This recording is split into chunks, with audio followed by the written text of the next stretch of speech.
ఇక్కడే ఉంది, మేమే వస్తాం, మేమే చేస్తాం, మాకెంత ఉండి. సరే మీరు బతకండి, మేము బతకాలి కదా.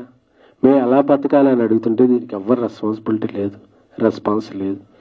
సో అందుకే, ఎందుకంటే సినిమా నిర్మాత అంటే హిజ్ ఎ క్యాష్ బ్యాగ్ అనే ఒక అర్థం ముందుకెళ్తుంది.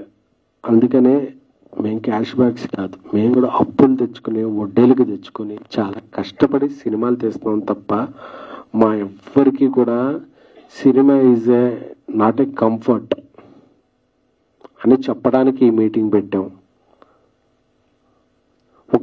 ఒక అంశాన్ని ముందుకు తీసుకెళ్లే మీడియా సోదరులందరూ కూడా చాలా ధన్యవాదాలు. ఎందుకు అందరూ వచ్చారంటే ఈరోజు సినిమా అంటే ఒక 4 పెద్ద ప్రొడ్యూసర్లే కాదు, 150, 200, 300 మంది ఒక అప్కమింగ్ రైజింగ్ స్మాల్ మిడ్ ప్రొడ్యూసర్లు కూడా.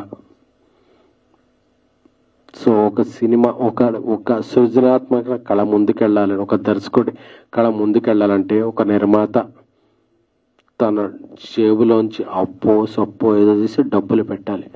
ఆ డబ్బులు పెట్టే నిర్మాత చాలా చాలా చాలా ఇబ్బందుల్లో ఉన్నాడు.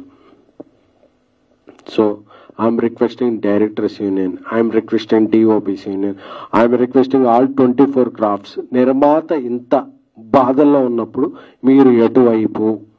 మీరు ఎటువైపు కాకుండా గోడ మీద పిల్లిలా ఉంటే నిర్మాతలకు కూడా I'm requesting all Andhra Pradesh Telangana ముఖ్యమంత్రులు, సినిమాటోగ్రఫీ మినిస్టర్స్ అందరికీ కూడా సవినయంగా పాద నమస్కారం చేసుకుంటూ విన్నవించుకుంటున్నాం.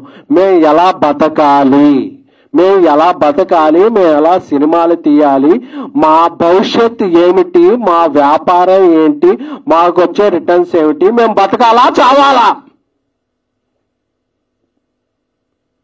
అందరూ కూడా మీ హక్కుల గురించి మాట్లాడుతుంటే తప్ప బాధ్యతల గురించి ఎవరో మాట్లాడకపోతే మా గురించి ఆలోచించేది ఎవరు? ఒక నిర్మాత బాగుంటేనే ఒక ఇండస్ట్రీ బాగుంటుంది, ఒక ఇండస్ట్రీ బాగుంటేనే ఒక రాష్ట్రం బాగుంటుంది, ఒక రాష్ట్రం బాగుంటేనే అందరూ సుభిక్షంగా ఉంటాం. సో ఇప్పటికే 100 సమస్యల్లో ఉన్నాం. సింగిల్ స్క్రీన్లు, మల్టీప్లెక్స్లు, ఆర్టిస్టుల రెమ్యునరేషన్లు, ఈ రెమ్యునరేషన్లు అని అంటూ అందరికీ ఇచ్చుకుంటే ఇంటి నుంచి వెళితే ఆ రోజు రాత్రికి బాధలు ఇదే భయాలు తప్ప ఏమీ మిగలని ఒక దిక్కుమాల వ్యవస్థలో ఉన్న చాలా బాధ కలుగుతుంది. నేను ఏం సాధిస్తున్నాను మనం అని చెప్పి అందరికీ బీపీలు షుగర్లు వచ్చేస్తున్నాను. సో నేను అందరినీ వెనుకుంటున్నాను, సినిమాలు షూటింగ్లు సాగిద్దాం.